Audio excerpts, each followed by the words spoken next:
verse which is going to affect your entire life. So be with me on this journey. It's very important to know and understand how this works.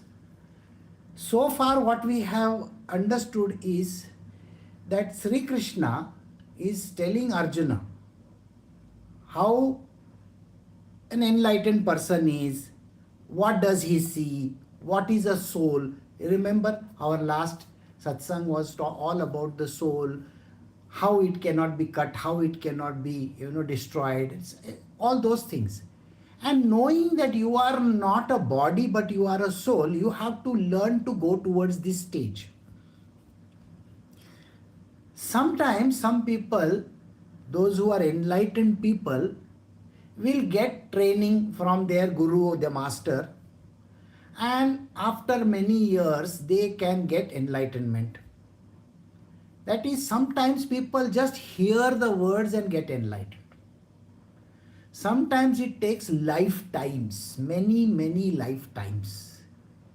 Why is enlightenment important? Enlightenment is important because we have to not keep on coming back to birth every now and then. So we have to avoid the cycle of rebirths.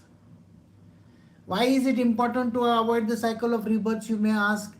It is because, you see, your birth itself is a misery right from the beginning. Isn't it a misery? I mean, last time only I told you that to be born hanging upside down in the mother's womb for many months, floating in water, that is the placenta that is there, coming through a very narrow tube, the child goes through more trauma than the mother. Please remember this. The mother thinks, I am going through so much pain and so much trauma. But try thinking of the child. The child is going not 2 times, 10 times, or maybe 1,000 times of the misery and the pain which you are going through. You may not even realize this importance. So please remember this, that this kind of birth is miserable.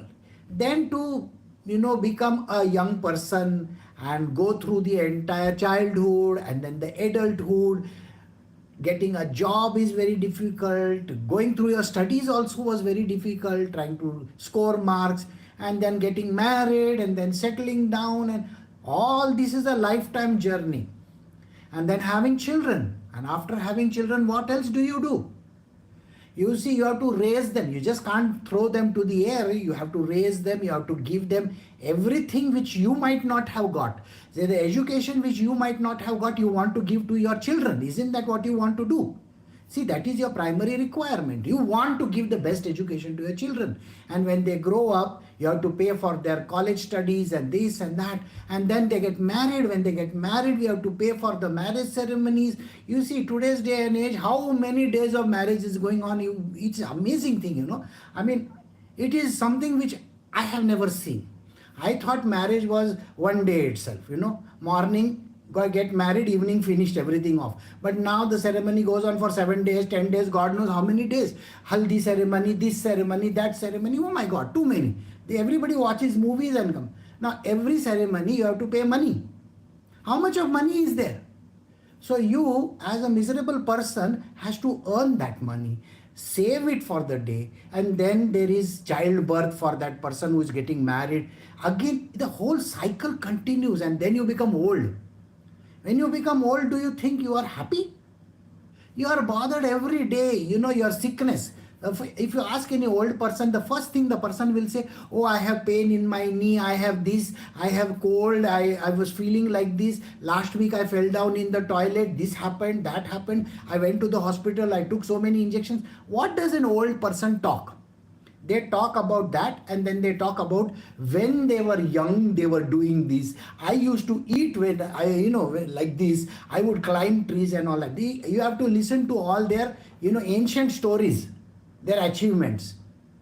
They are not living in the present. They are not happy.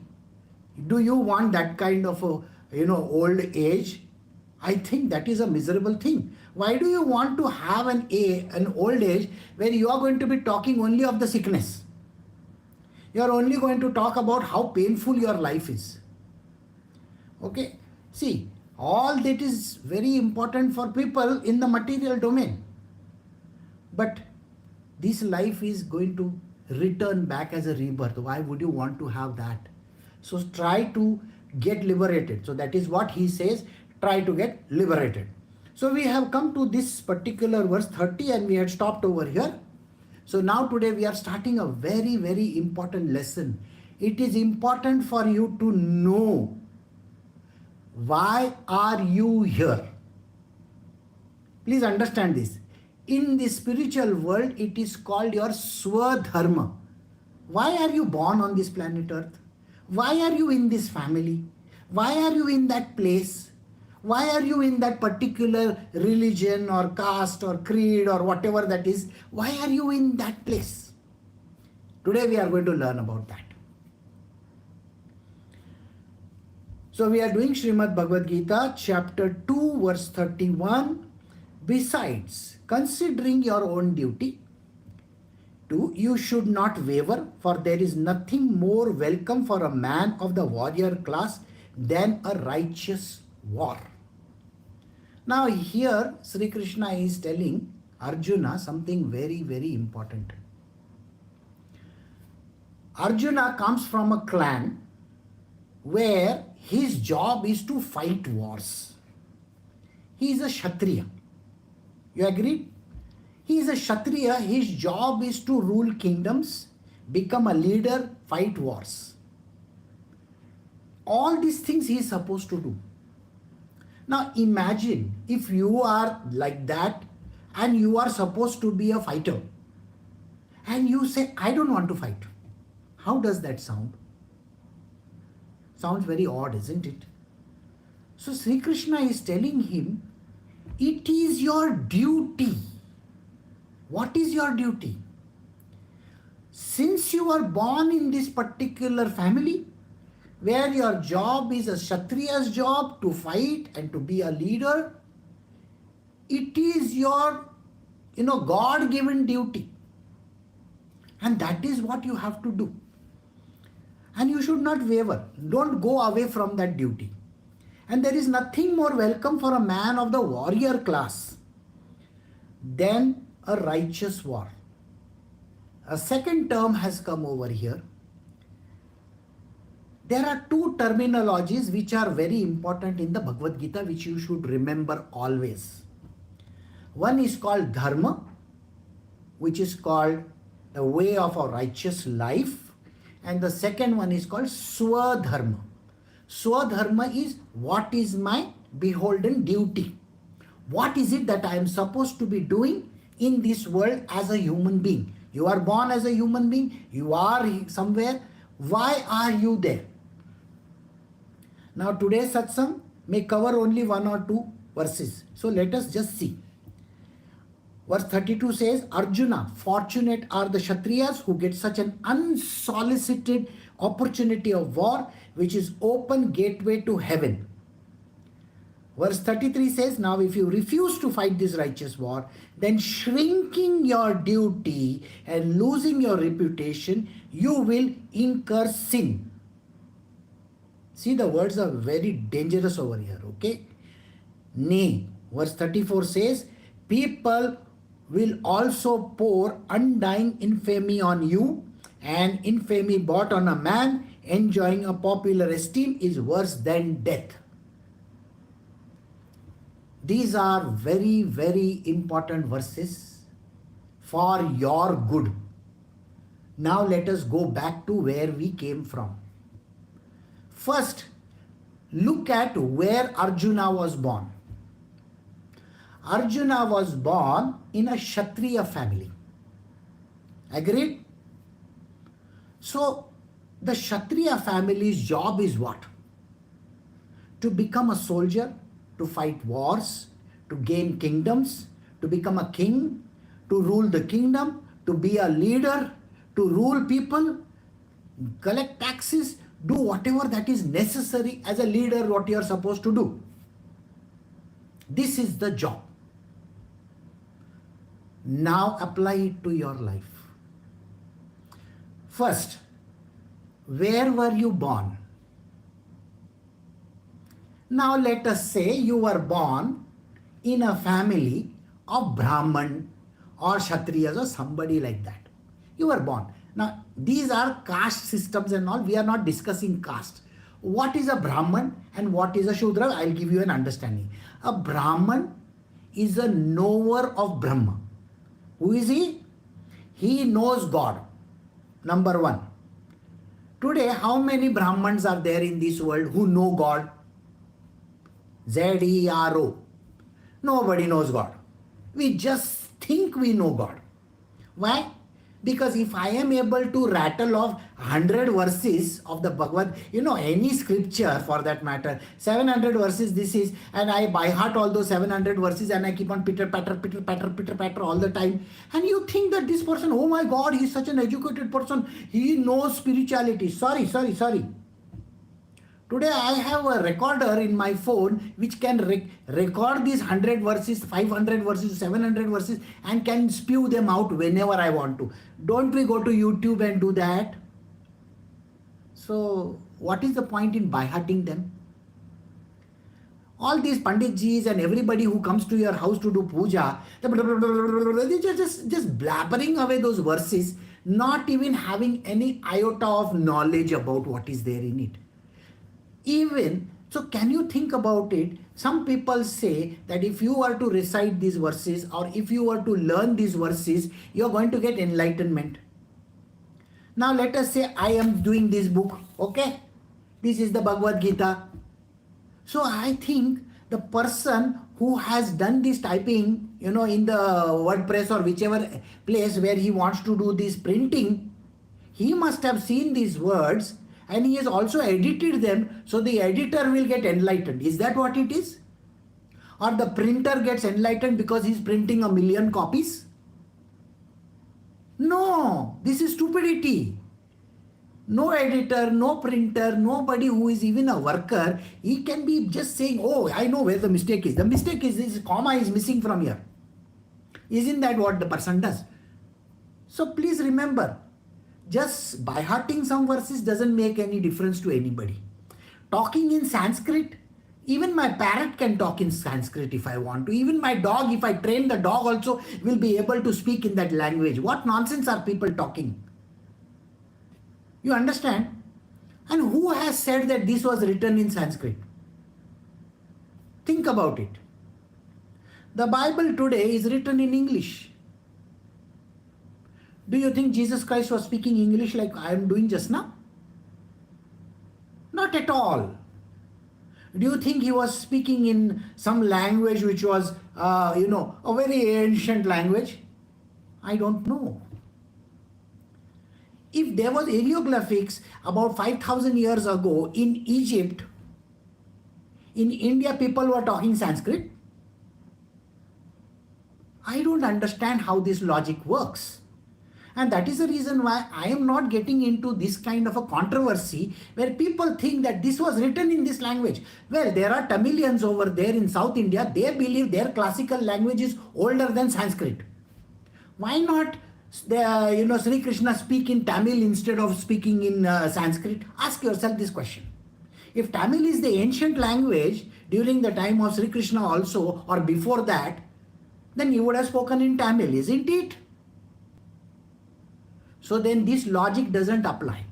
So speaking verses in Sanskrit or Tamil or any language also doesn't make anybody an enlightened person. Enlightenment can come to a person who may not even speak one word. Have you seen those Buddhist monks? They keep quiet all their life, full life. 100 years they may live, 115 years, and they will be sitting like this. They could be enlightened by not even opening their mouth. So the Brahmans are like that. Knowers of Brahma. So correct yourself if somebody says, I am a Brahmin. Sorry. Second one is a Kshatriya. Today's day, we don't have people going and fighting with swords and wars and this and that. No. They will push one button like that over there and the missile will go in one country, doom, it will become, and then the whole country gets obliterated. So who is the Kshatriya over here? I mean, just think about it. There is no Kshatriya there. There is some person who is pushing the buttons. Would you agree with me? and there is somebody who issues a presidential order, the president of America will say, okay, now let us bomb this country out. Maybe it gets bombed. So, Kshatriyas are no longer valid today because there is nobody going to fight any war like that. So, today Kshatriya means a leader amongst men. Would you agree with that? Somebody who leads number of people. Somebody who can conquer people. He is the master over there. He is a leader over there. That is a Kshatriya. A Vaishya is a person who does transactions business-wise. He does all kinds of transactions, money, this, that, land. They may be exchanging land, they may be exchanging grains, they may be exchanging weapons for all you know. We don't know that. So that kind of a person could be there. And then supposedly the Shudra is supposed to be lower class. Sorry, again you are mistaken. What is a Shudra? A person who works for money, who works for other people. Somebody who serves other people. Look at the explanation. Somebody who serves other people. Are you working for an IT company? Very good. Are you working for any big organization? Yes. Are you a CEO of some big company? Yes. Are you serving the chairman and the board of directors? Yes. Then you are a worker. So, worker is nothing to do with somebody who is going to do manual labor. See, this is wrong. So, there are these 4 divisions in the society where the last division is somebody who works for other people. Second one, somebody who does transactions. Third one is somebody who is a leader. And fourth one is an enlightened person, the knower of Brahma. So now, this is how the Varnas have been described. So kindly correct yourself if you are thinking in some other aspect. Now, if you are born in a Varna, let us say, according to your ephemeral charts, Kundali, you are born in some Brahmin family. And you are working for an IT company today. Think about it. What do the Brahmins do? And why are you working for IT company? Let us say your father and mother are agriculturists. Agriculture is farmers. And you have gone abroad and taken fancy degrees and you are working for some big fancy company. Are you following your Swadharma? Now you will ask me, are we not supposed to grow in our career? Of course you are supposed to grow in your career. Nobody says you are not supposed to grow in your career. But let us say, I have a certain instrument or I have a certain thing in my life. Let us say I have a bicycle. Can I use the bicycle as a rocket? No.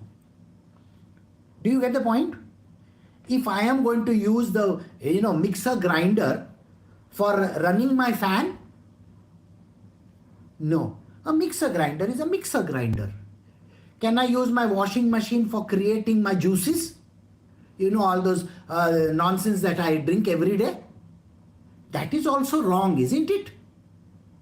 So a washing machine is for washing clothes. Every person has been given a designation.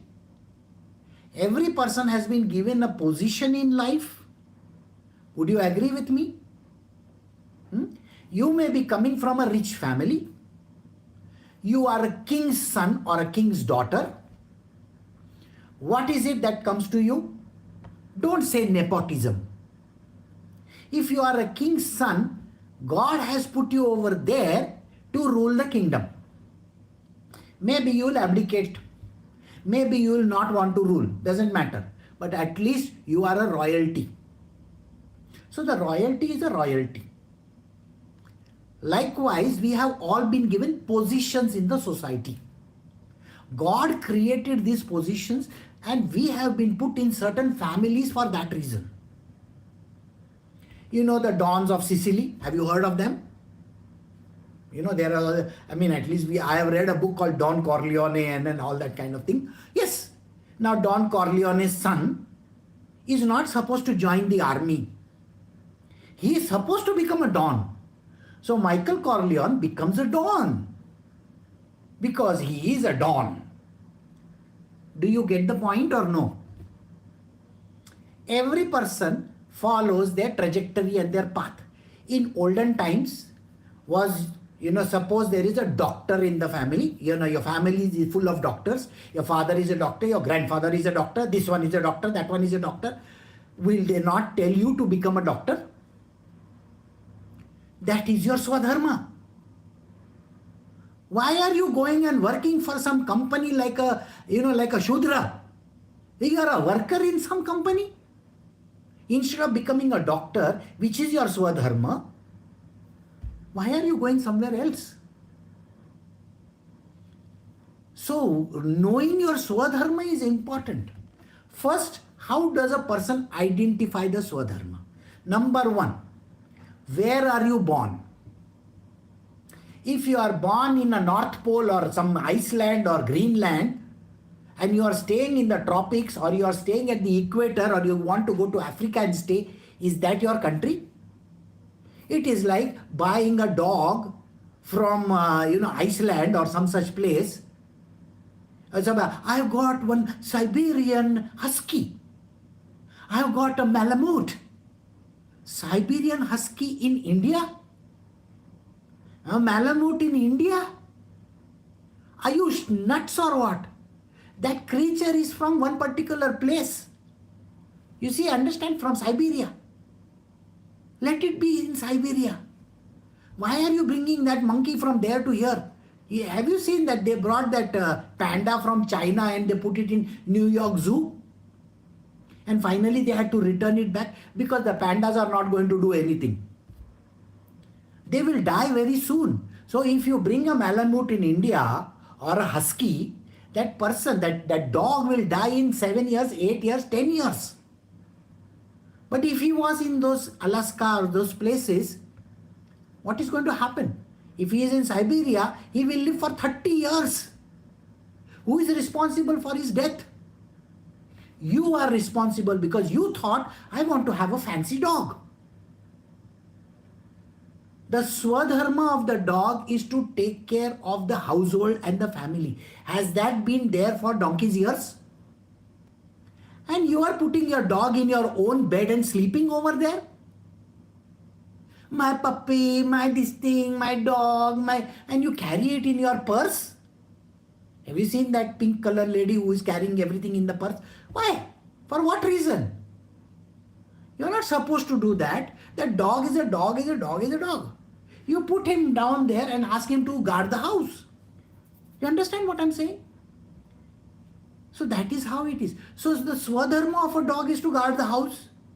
Right from Yudhishthir's time and all, it was that only, isn't it? So why are you putting your dog inside? It's likewise, every person comes from a specific location. Number one.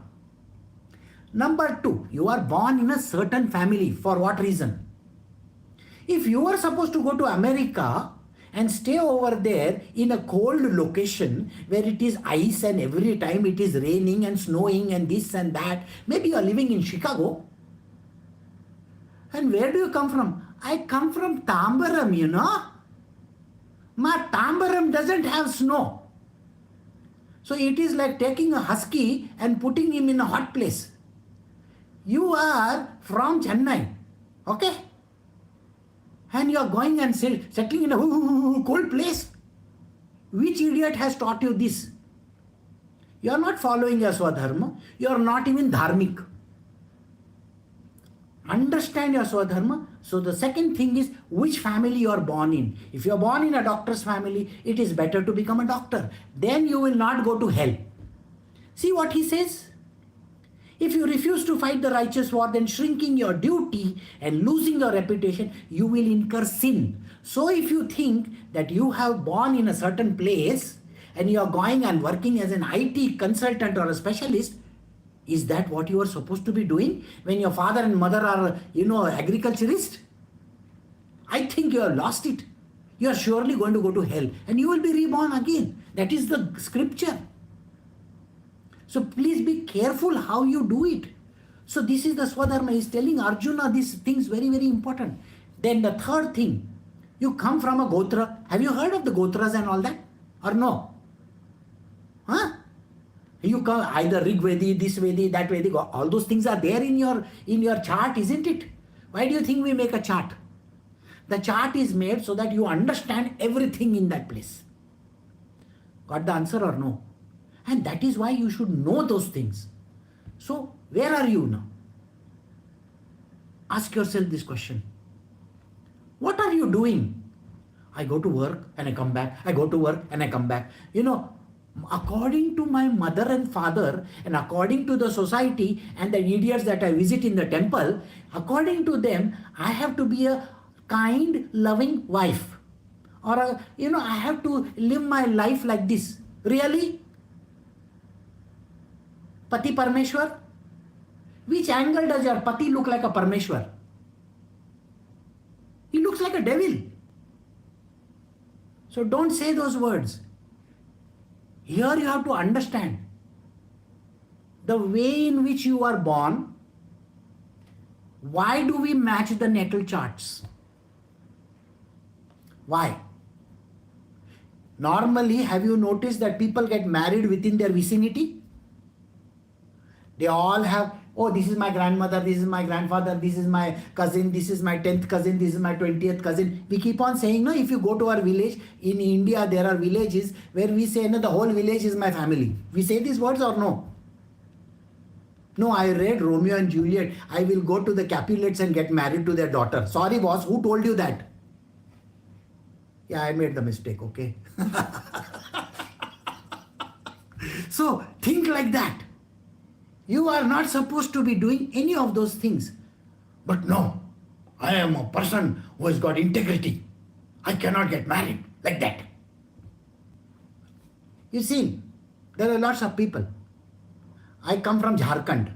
I will get married to somebody from Jharkhand. I'm a Bengali. I'll get married to a Bengali. Badaralok, people come from there. Why? Because they are coming from there. They have to do that. Now imagine a North Indian getting married to a South Indian. The South Indian only speaks Tamil and the North Indian only speaks Punjabi. How does that work? No. Karan Johar says this is good. Who is Karan Johar? Karan Johar is Shri Krishna, is it? So always remember that is not how it is to be seen. Yeah, you may get married by love marriage, this marriage, that marriage, all the things. But your Swadharma is different. You will find that if you have gone in the wrong profession, you have gone to the wrong place, you have gone to the wrong country, you are not doing service to anybody. This is the truth about spirituality. Spirituality tells you that you are born in a certain place for a certain reason and a certain location. That everything is already taken into account. And you have to do that only. Think about it. Why is it important? I hope you are getting this entire thing clearly. If you were to do your own job meticulously, sincerely, with devotion, you may not get anything in your life. You see, if you are a farmer, okay, you are born in a farming family and you are a farmer, you become a farmer girl or something like that. Nobody says you have to become poor there. Farmers can be rich also. Farmers could be using technology also. Agreed or no? Every farmer nowadays works on technology. He is going to do, green type of farming, all. How many types of farming are there? It's technologically based, right? They will plant things and do this and do that, everything in the way current situations are. So who says you are not supposed to do? You can. Why not become an agriculturist? Why not go back to your roots where you came from? If your father and mother were having a business of steel utensils, there are lots of people there, isn't it? Or they are selling clothes, or they are selling something. What are you doing? I work for the top 4, Ernst & Young and all those great companies that are there. What? You are a consultant, great person you are. Sorry, who told you that? I thought your job is to go and sell, clothes over there. Why not sell clothes? So, it is something which is extremely important. I'll tell you in my case what happened. I come from a family where everybody is like, different, which is not correct. So this body was married to a person, and I told her very clearly. I said, you come from a Vanya family. You know what a Vanyas are? Vaishyas. Okay? Your family is the same family as Ambani's, like Halai Lohanas, they are called. Their job is to do what? Sell clothes, do trading. This is the job. I said, you do that. Open up a store where you will be selling clothes to people. Because your forefathers had a mandi, there is a mandi, a place where you sell all these garments and all, where Dhirubhai Ambani started. Same place, same location, same place. Your family comes from there. They have a pedi over there. Pedi means a small trading place. You also start that. You are not supposed to be a banker. That's not your job. Do this. I brought that person back over here and I started saying, do this trading. That is important. Going back to your roots is important. Not trying to become a servant of somebody. In your job, if you do your things, we will answer that later on in the Q&A. But when you are doing this Swadharma is connected to all these things. I want you to apply this knowledge to the material worldly things that you own. Anything that you own. Okay?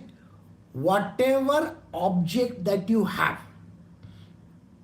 A TV is meant for watching stuff on the television, the way we watch, all those channels and stuff like that. Right? Now let us say you have a sewing machine. A sewing machine. You know what sewing machines are? Now this sewing machine collapses and becomes a table. There are those kind of machines also. I had that machine. Because clothes store and that machine was there. Now this machine was closed and it was used as a dining table. I want to ask you this question. If you are buying a dining table, that is for dining purposes.